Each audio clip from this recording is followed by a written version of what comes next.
धर्म प्रेमी बंधुओं, मेरे इस चैनल में आपका स्वागत है।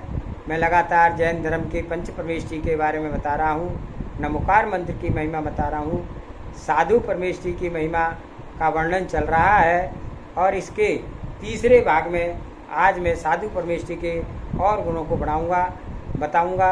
आप इसे लाइक करें, सब्सक्राइब करें, शेयर करें और जन जन तक इसको पहुंचावें। तो अगला है प्रतिक्रमण।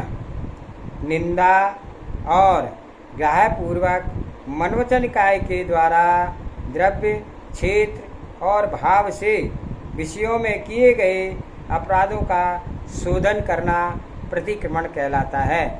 प्रतिक्रमण के भी 6 भेद होते हैं। नाम प्रतिक्रमण, स्थापना प्रतिक्रमण, द्रव्य प्रतिक्रमण, क्षेत्र प्रतिक्रमण, काल प्रतिक्रमण, भाव प्रतिक्रमण।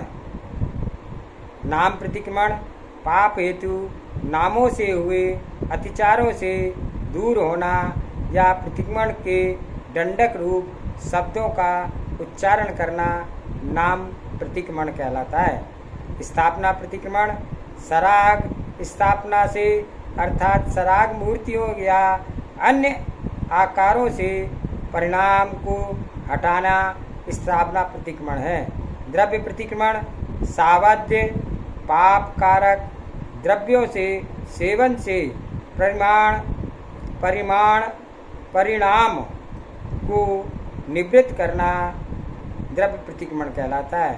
क्षेत्र प्रतिक्रमण क्षेत्र के आश्रित हुए अतिचारों से दूर होना क्षेत्र प्रतिक्रमण कहलाता है। काल प्रतिक्रमण काल से आश्रय से हुए अतिचारों से दूर होना काल प्रतिक्रमण कहलाता है। भाव प्रतिक्रमण राग द्वेष आदि के आश्रय से हुए अतिचारों से निवृत्त होना भाव प्रतिक्रमण कहलाता है। प्रतिक्रमण के 7 भेद हैं, उनके नाम इस प्रकार से हैं। दैवसिक प्रतिक्रमण, रात्रिक प्रतिक्रमण,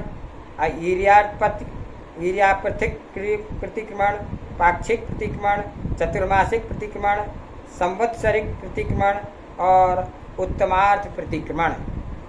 प्रतिक्रमण के बारे में बताया था, अब प्रतिक्रमण के भेद के बारे में बता रहे हैं। तो दैविक प्रतिक्रमण यानी दिवस के मध्य में नाम, स्थापना, द्रव्य, क्षेत्र, काल, भाव और के आश्रय से कृत कारित अनुमोदना रूप जो अतिचार लगे हैं उनका मनवचन काय से शोधन करना दैवशिक प्रतिक्रमण कहलाता है। रात्रिक प्रतिक्रमण रात्रि संबंधी दोषों से प्रतिक्रमण है, रात्रिक प्रतिक्रमण कहलाता है। कृतकारित अनुमोदना से आश्रय से उत्पन्न रात्रि संबंधी दोषों का मन वचन काय से निरसन करना रात्रिक प्रतिक्रमण कहलाता है। ईर्यापथिक प्रतिक्रमण ईर्यापथ संबंधी प्रतिक्रमण अर्थात ईर्यापथ चलते हुए मार्ग में सटकाए जीवों का निराकाय से विशेष में जो अतिचार हुए हैं उनको दूर करना ईर्यापाथिक प्रतिक्रमण कहलाता है। पाक्षिक प्रतिक्रमण पक्ष संबंधी प्रतिक्रमण अर्थात 15 दिन अहोरात्र विषयक जो दोष हुए हैं उन दोषों को मनवचन काय से निराकरण करना पाक्षिक प्रतिक्रमण कहलाता है। चतुर्मासिक प्रतिक्रमण 4 महीने संबंधी दोषों को चतुर्मासिक प्रतिक्रमण कहते हैं। संवत्सरिक प्रतिक्रमण 1 वर्ष संबंधी प्रतिक्रमण को संवत्सरिक प्रतिक्रमण कहते हैं। उत्तमार्थ संलेखना के संबंधित प्रतिक्रमण उत्तमार्थ प्रतिक्रमण है। इसमें यावत जीवन 4 प्रकार के आहार का त्याग किया जाता है अर्थात मरणांत समय से जो संलेखना धारण की जाती है उसमें 4 प्रकार के आहार का त्याग करके जिक्षिक जीवन के सर्व दोषों के प्रतिक्रमण किया जाता है। दिवस के अंत में सायंकाल में दैविक प्रतिक्रमण होता है, रात्रि के अंत में प्रातः काल में रात्रिक प्रतिक्रमण होता है। ईर्यापत्य चलकर आने के बाद ये ऐर्यापथिक प्रतिक्रमण होता है। प्रत्येक चतुर्दशी पूर्णमासी को पाक्षिक प्रतिक्रमण होता है। कार्तिक शुक्ला चतुर्दशी या पूर्णमासी तथा फागुन शुक्ला चतुर्दशी या पूर्णमासी को चतुर्मासिक प्रतिक्रमण होता है। आषाढ़ शुक्ला चतुर्दशी या पूर्णमासी को संवत्सरी प्रतिक्रमण होता है। तो संलेखना काल में औत्तमार्थिक प्रतिक्रमण होता है। और प्रत्याख्यान, पाप के आश्रव में कारणभूत अयोग्य नाम, स्थापना, द्रव्य, क्षेत्र, काल और भाव का मन वचन काय से वर्जन करना प्रत्याख्यान कहलाता है। त्याग रूप परिणाम प्रत्याख्यान है। प्रत्याख्यान के भी 6 भेद है। नाम प्रत्याख्यान, नाम प्रत्याख्यान, स्थापना प्रत्याख्यान, द्रव्य प्रत्याख्यान, क्षेत्र प्रत्याख्यान, काल प्रत्याख्यान, भाव प्रत्याख्यान। नाम प्रत्याख्यान, अयोग नाम, पाप और विरोध के कारण ऐसे नाम ना रखना, ना रखवाना, ना रखते हुए की अनुमोदना करना, यह नाम प्रतिक्रमण कहलाता है। स्थापना प्रत्याख्यान, वह नाम प्रत्याख्यान कहलाता है। नंबर 2 स्थापना प्रत्याख्यान, अयथार्थ देव की अयोग्य मूर्तियाँ पापबंध के लिए कारण है। मिथ्यात्व आदि के प्रवर्तन से ऐसी अयोग्य स्थापना को न स्वयं करना, न दूसरों से करवाना, न करते हुए की अनुमोदना करना, यह स्थापना प्रत्याख्यान कहलाता है। द्रव्य प्रत्याख्यान, पापबंध के कारण भूत सावध अर्थात सद्दोषों द्रव्य तथा तप के निमित्त के त्याग किए गए निर्दोष द्रव्यों को न ग्रहण करना, न कराना, न अनुमोदना करना, तो ये सब द्रव्य प्रत्याख्यान है। क्षेत्र प्रत्याख्यान, असंयम आदि के कारण भूत क्षेत्र का परिहार करना क्षेत्र प्रत्याख्यान है। काल प्रत्याख्यान, संयम आदि के कारणभूत काल का मन वचन काय से परिहार करना काल प्रत्याख्यान कहलाता है। भाव प्रत्याख्यान, मिथ्यात, असंयम, कषाय आदि का मन वचन काय से त्याग करना, वह भाव प्रत्याख्यान कहलाता है।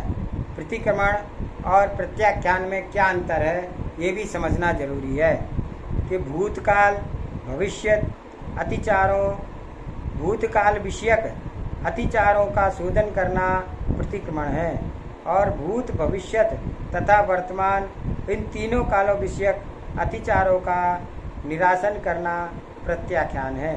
अथवा व्रत आदि के अतिचारों का शोधन प्रतिक्रमण है तथा अतिचार के लिए कारणभूत सचित अचित एवं मिश्र द्रव्यों का त्याग करना प्रत्याख्यान है।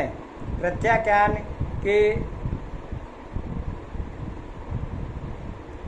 10 भेदों के नाम और उसके स्वरूप को इस प्रकार हम वर्णन करते हैं। अनागत प्रत्याख्यान, भविष्य काल में किए जाने वाले उपवास आदि पहले ही कर लेना, जैसे चतुर्दशी आदि में जो उपवास करना था उसको त्रयोदशी में कर लेना अनागत प्रत्याख्यान है। अतिक्रांति, अतीत काल में लिए जाने वाले उपवास आदि को आगे करना अतिक्रांत प्रत्याख्यान है। जैसे चतुर्दशी में जो उपवास आदि करना था उसे प्रतिपदा को ही कर लेना। कोटि सहित यानी शक्ति आदि की वो अपेक्षा से संकल्प सहित उपवास करना कोटि सहित प्रत्याख्यान है। जैसे प्रातःकाल स्वाध्याय वेला में अंतर आदि